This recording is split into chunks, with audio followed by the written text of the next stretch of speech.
கர்த்தனுக்கு ஒரு குறைவில்லாமல் வாழ வைக்கிறார். கர்த்தர் சகல காரியங்களையும் என்னை ஆசீர்வதித்து வருகிறார். நான் கையிட்டு செய்கிற காரியங்களை ஆசீர்வதித்து வருகிறதான் சொல்லுகிறார் என்றால், ஆமேன் என்று ஏற்றுக்கொண்டு அதை கீழ்ப்படித்தீர்கள் என்றால், தேவனுடைய வல்லமை, தேவனுடைய சத்துவம் உங்களை ஆளுக செலுத்த ஆரம்பிக்கும். அதை உங்களை தாக்க ஆரம்பிச்சிடும். தேவன் உங்களை செழிப்பாக்க விரும்புகிறார். தேவனை ஆசீர்வதிக்க விரும்புகிறார். தேவனுக்கு நிறைவான வாழ்க்கையை கொடுக்க விரும்புகிறார். இதுதான் தேவனுடைய விருப்பம், இதான் தேவனுடைய சித்தம், இதான் நம்மை குறித்து தேவனுடைய பரிபூர்ணமான விருப்பம் என்றால் அது ஆமேன் அல்லேலூயா என்று அப்படி ஏற்றுக்கொள்ளணும். தர்க்கம் பண்ணக்கூடாது. வேதம் சொல்லுகிறது, தேவன் ஒருவரே சத்தியபரர், எந்த மனிதனும் பொய்யன் என்று சொல்ல கடவுள் இருக்கு. தேவன் ஒருவர் மட்டும்தான் சத்தியபரர். அவருடைய தழும்புகளால் சுகமானம் சொல்லப்பட்டிருக்கிறதா? ஆமா, அவருடைய தழும்புகளால் சுகமானே. கர்த்தரின் தேவையெல்லாம் சந்திக்கிறான் சொல்லப்பட்டிருக்கிறதா? ஆமா, கர்த்தர் என் தேவைகள்லாம் அவருடைய மகிமையின் ஐஸ்வரியத்தின்படி சந்திக்கிறார். என் தேவன் என் குறைகளெல்லாம் நிறைவாக்குகிறார். கர்த்தனுக்கு ஒரு குறைவில்லாமல் வாழ வைக்கிறார். கர்த்தர் சகல காரியங்களையும் என்னை ஆசீர்வதித்து வருகிறார்.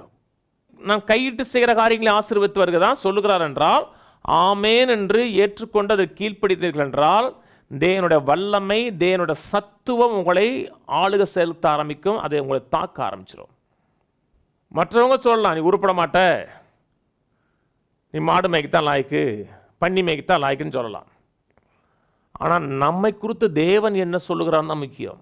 அதற்கு கீழ்ப்படிய வேண்டாம். நீ மாடு மேய்க்கத்தான் லாய்க்கு, பன்னி மேய்க்கத்தான் லாய்க்கு, அவருக்கு கீழ்ப்படிய வேண்டாம். தேவன் என்ன சொல்லுகிறான்னு பாருங்க. தேவன் சொல்லுகிறார், தேவனால் பிறப்பதெல்லாம் உலகத்தை ஜெயிக்குன்னு சொல்லுங்க. அதற்கு கீழ்ப்படியும் பொழுது தேவனோட வல்லமை உண்டாக ஆரம்பிக்கும். உங்கள் நண்பர்கள் சொல்லலாம், நீ எல்லாம் உருப்பட மாட்டேன்னு. அவங்க சொல்கிறதில் ஒரு வகையில் உண்மையாக இருக்கலாம். நம்முடைய மாம்சத்தை பார்த்து, நம்முடைய மாம்ச அறிவை பார்த்து நம்முடைய உருப்பட மாட்டேன், நம்ம முன்னேற மாட்டேன்னு சொல்லலாம். ஆனால் நாம் தோற்கிறவர்கள் அல்ல, நாம் ஜெயிக்கிறவர்கள். தேவனால் பிறப்பதெல்லாம் உலகத்தை ஜெயிக்கும் சொல்லப்பட்டிருக்கிறது. நாம் ஆபிரகாமுடைய சந்ததின்னு சொல்லப்பட்டிருக்கிறது. ஆபிரகாமுடைய சந்ததிகள் ஏழையாக இருப்பது கிடையாது. ஆபிரகாமுடைய சந்ததி வறுமையில் இருப்பது கிடையாது. கர்த்தர் ஆபிரகாமை சகல காரியத்திலும் ஆசீர்வதித்து வந்தார். அவன் மிகவும் ஐஸ்வர்யவானாக இருந்தான், வெரி ரிச்சாக இருந்தான் சொல்லப்பட்டிருக்கிறது. இன்னைக்கு உலகத்தில் யூதர்கள் தங்கள் ஆபிரகாமுடைய சந்ததி என்று நினைக்கிறபடினாலே இந்த தரித்திரியம், இல்லாமை, வறுமை எங்களுடையது அல்ல என்பதை அவர்கள் ஆழமான விதத்தில் விரும்புகிறார்கள், ஆழமான விதத்தில் நம்புகிறார்கள், விசுவாசிக்கிறார்கள். தரித்திரியங்களுக்கு கிடையாதுன்னு நினைக்கிறார்கள். அதை காட்டிலும் மேலான வாக்கு தத்தம் உள்ள மேலான உடன்படிக்கை மக்களாக நாம் இருக்கிறோம். தரித்திரி நமக்கு கிடையாது. கர்த்தர் நம்மை கீழாக்காமல் மேலாக்குவார், வாளாக்காமல் தலையாக்குவார். வருகையிலும் போகையிலும் நீங்கள் ஆசீர்வதிக்கப்பட்டிருப்பீர்கள். தேவனுடைய கிருபை இதெல்லாம் அருளுகிறது. தேவனுடைய கிருபை கொடுக்கிற காரியங்களை விசுவாசத்தின் மூலமாக பெற்று அனுபவிக்கக்கூடிய மக்களாக நாம் இருக்கிறோம். நல்லா கவனிங்க. அநேக நேரத்தில் மக்கள் சொல்லுகிறாங்க, சிலரை கர்த்தர் ஆசீர்வதிக்கிறார், அவர்களுக்கு ஏராளம் இருக்குது, தாராளம் இருக்குது, நிறைவு இருக்குது, பரிபூர்ணம் இருக்கிறது, நல்வாழ்வு இருக்குன்னு நினைக்கிறாங்க. தேவன் பாரபட்சம் உள்ளவர் அல்லவே. அவர்களை ஆசீர்வதிக்கிற போலதான் கர்த்தர் நம்மை ஆசீர்வதித்திருக்கிறார். அவர்களுக்கு என்ன அருள் இருக்கிறாரோ அதே காரியத்தான் நமக்கு அருள் இருக்கிறார். அவர்களுக்கு என்ன செய்திருக்கிறாரோ அதே காரியம் தான் நமக்கு செய்திருக்கிறார். தேவனுடைய வல்லமையுடைய வாழ்க்கையில செயலாற்ற ஆயத்தமாக இருக்கிறது. ஆனால் நமக்குள்ள கிரியை செய்கிற வல்லமையின்படி தான் அது நம்முடைய வாழ்க்கையின் சாத்தியமாகிறது. தேவனுடைய வல்லமையும் நமக்குள்ளே செய்கிற விசுவாசத்தினுடைய வல்லமையும் அதிகாரமும் இணையும் பொழுதுதான் அற்புதங்கள் நடக்க ஆரம்பிக்கிறது. அதனால தான் சொல்றாரு, தேவனுக்கு கீழ்ப்படிந்திருங்கள், பிசாசுக்கு ஏத்திருங்கள். பிசாசை தேவன் எதிர்க்க மாட்டார். பிசாசை நாம் எதிர்க்கணும். வியாதி எதிர்க்கணும், தரித்திரத்தை எதிர்க்கணும், இல்லாமல் எதிர்க்கணும், வறுமை எதிர்க்கணும். இது பிசாசுடைய செயல். இதில் பிசாசுடைய இமேஜ் இருக்கிறது என்றால் இயேசுவின் நாமத்தில் எதிர்க்கணும்.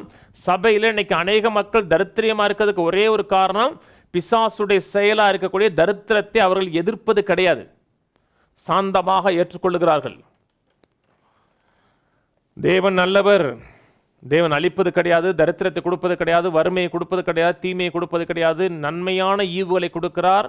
நானும் ஜீவனை கொடுக்கவும் ஜீவன் பரிபூர்ணப்படவும் வந்தேன் என்று சொன்னவர். நம்மளுக்கு ஒரு நாளும் தீமைகளை, விரும்பத்தகாத காரியங்களோட வாழ்க்கையில் தேவன் நமக்கு கொடுப்பது கிடையாது. இதை மனதில், உள்ளத்தில், ஆழத்தில் இருத்துங்க. கர்த்தரை செழிக்க விரும்புகிறார், கர்த்தரை ஆசீர்வதிக்க விரும்புகிறார், கர்த்தரை குறைவில்லாமல் நடத்த விரும்புகிறார், கர்த்தரை செழிக்க விரும்புகிறார், ஆசீர்வதிக்க விரும்புகிறார். நீங்கள் செய்ய வேண்டிய ஒரு காரியம் இருக்கிறது. ஒரு வேலைக்கு போகணும். கட்டாயமா ஒரு வேலைக்கு போய் அந்த வேலையில் உத்தமமாக வேலை செய்யணும், உண்மை உத்தமமாக வேலை செய்யணும். நீ கையிட்டு செய்யும் வேலைகளே கர்த்தரை ஆசீர்வதிப்பான்னு சொல்லப்பட்டிருக்கிறது. கர்த்தரை ஆசீர்வதிக்கிறார், வல்லமை ரெடி. ஆனால் நாம் கையிட்டு செய்கிற வேலையை தான் கர்த்தர் ஆசீர்வதிக்கிறார். அதே போல தான் சுகமும். கர்த்தர் சுகமாக்க விரும்புகிறார், ஆசீர்வதிக்க விரும்புகிறார், நன்மையை கொடுக்க விரும்புகிறார், தயவை கொடுக்க விரும்புகிறார், கர்த்தர் கொடுக்க விரும்புகிறார். ஆனால் வியாதி கர்த்தர் கொடுக்கிற பரிசு. வியாதியும் கர்த்தர் கொடுத்து நமக்கு சில பாடங்களை கற்றுக் கொடுக்கிறார் நினைச்சோம் என்றால் சுகத்தை அனுபவிக்க முடியாது, ஆரோக்கியத்தை அனுபவிக்க முடியாது. தேவனுக்கு கீழ்ப்படியணும், பிசாசு எத்து நிற்கணும். நம்முடைய பார்ட் கட்டாயம் ஒவ்வொரு காரியத்திலும் செயல்படுகிறது. தேவனோட வல்லமையோட பார்ட் கிடையாது. நம்முடைய விசுவாசத்தில், நம்முடைய அதிகாரத்தில் நம்முடைய பார்ட் இருக்கிறது. பிசாசுக்கு எத்து நிற்கிறான், ஓடி போவன் என்றால் சக்சஸ் உண்டாகிறது, அந்த இடத்துல ஜெயம் உண்டாகுது. இந்த ஜெயம் உண்டாக வேண்டும் என்றால் தேவனோட வார்த்தையில் தேவன் என்ன சொல்லியிருக்கிறார் என்பதை கொஞ்சம் அலசி பார்க்கணும், ஆராய்ச்சி பார்க்கணும்.